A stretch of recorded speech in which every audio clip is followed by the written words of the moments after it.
Kaguya-sama Season 2 is great. An impeccably astute observation, I'm well aware, but Love is War's sequel season is an immensely enjoyable follow-up to the first, and in a rather interesting manner builds upon everything established prior. As a manga reader who caught up shortly before the first season was announced, something I always appreciated deeply about it was how it develops and evolves, and seeing that realized and supported by the production of the anime further cemented that respect. A lot of people understandably dismiss Kaguya-sama as simply yet another in a long line of repetitive gag-focused romance comedies. Short bits, quirky characters, and little if any development. I'm not going to dismiss the fact that the show's humor simply might not hit for everyone, but I do feel that it has a bit more heart and depth to it than some of its detractors imply. While I certainly am a fan of said simplistic comedies, as they are often a pretty enjoyable and fun comfy time, I especially love comedically driven anime that find the time to develop the emotional nuances and add that little dash of drama to give the whole experience more flavor. Most comedy anime revolve around a cast of characters that are, to put it nicely,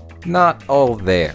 Insane personalities create conflict, and absurd conflict gives a lot of ground for jokes to be told. The more stupid, crazy, and flawed your characters are, the easier it is to just put them in a room together and let the sparks fly, to our great amusement. However, taking that insanity, those hilariously contrasting personalities, and then taking the time to break it down, to critique it, to explain it, that's when a show really earns my respect and emotional investment. Their ego and apathy, their deep distrust and warped perspective, these are character flaws, issues to be overcome, and are treated exactly as that in Kaguya-sama.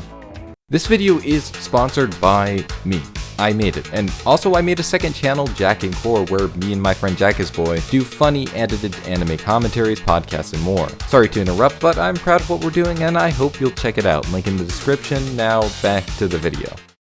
The core duo of Kaguya and Shirogane is set up with the comedic dynamic of both being quite obviously in love with the other but unable to express it, instead committed to make the other confess. A humorous setup, but also a setup that explores their own insecurities as established in the series itself. Kaguya is deeply guarded emotionally as a result of oppressive upbringing, with expressions of love a foreign concept to her, and it is only through her having come to know Shirogane that she gradually becomes more open. That she feels the need to have him confess is understandable. Kaguya uses a thick wall of pride to obfuscate the inner insecurity. Everything has to be roundabout, indirect, never truly honest, for her experiences have trained her against that type of emotional openness. Shirogane exemplifies this same hubris as an extension of insecurity, his poor upbringing making him feel like he could never be on the same grounds as Kaguya, someone from an entirely different world, unless she were the one to stoop down and extend the confession. He's an endless overachiever, not naturally or through any help from others, but rather through his own hard work, necessitated by deep feelings of inadequacy. With this kind of established pairing, it makes a lot of sense that as the story progresses, as the characters get to know each other better and become less emotionally guarded, that the series in turn will develop its presentation and focus to reflect that. The heightened mind games only make sense as an extension of their individual inability to understand one another and accept themselves. But as they work towards that lofty goal, that element of the comedic premise seems to diminish compared to the extent of its focus it held at the starting point, mirroring their development in what I think is a really neat way. It's not as if the comedy is gone, or that the distinctive quirky charm of each and every character will ever fade, but that we can take the time to explore the depths behind what made them the way they are, and grow in turn as the cast continues to move forward. Ishigami isn't going to stop being humorously blunt with his ever enjoyable disaffected expressions, or likely ever totally drop that facade of apathy. That said, his journey of self-betterment is not only inspiring and deeply compelling, but also creates room for a totally new array of entertaining comedic moments. This struggle to improve one with plenty of room to chuckle at the missteps while still hoping for all the best. We learn how Ishigami's trust in people has been shattered and see him learn to rebuild it, still allowing us to find the humor in his current persona while also having some empathy for what led him to this position. Almost every character has this kind of room for development and reasonable explanation behind their eccentricities, giving so much room for things to progress and new interesting circumstances to be explored.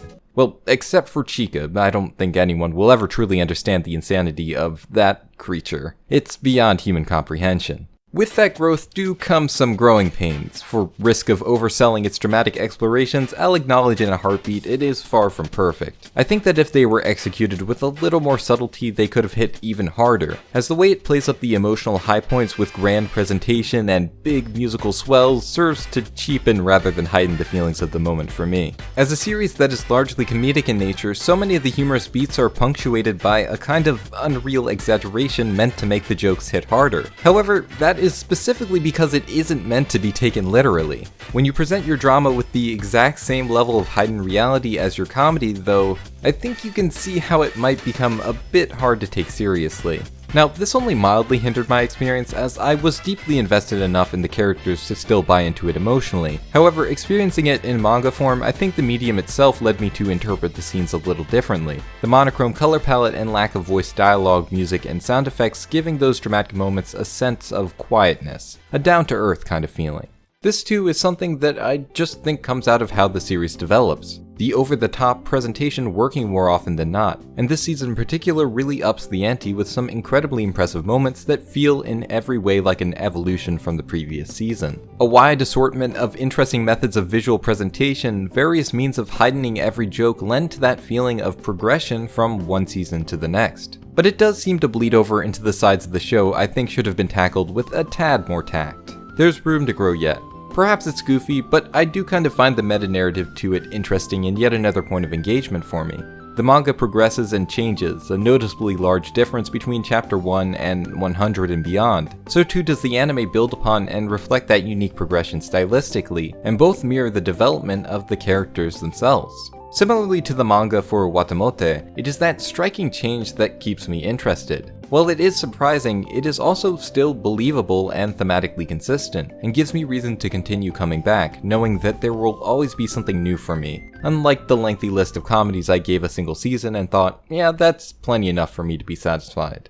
Watching Kaguya be surprised at the depth of her emotional attachment in but a few photographs, in those memories she's made with all the others, was a really good way of tapping into the feels and reminding myself and other viewers of just how attached we've become to them. It definitely helped that I've been in a general mood of nostalgia and self-reflection. I'm kind of in awe of how many great friends and delightful connections I've been able to form over the past few years, and how it all started because of this very channel. I've grown a lot since then, and I'm sure I'll grow plenty in the future, just as I'm sure you guys watching will yourselves. But I'm happy to see this funny, charming, sweet little rom-com growing alongside us.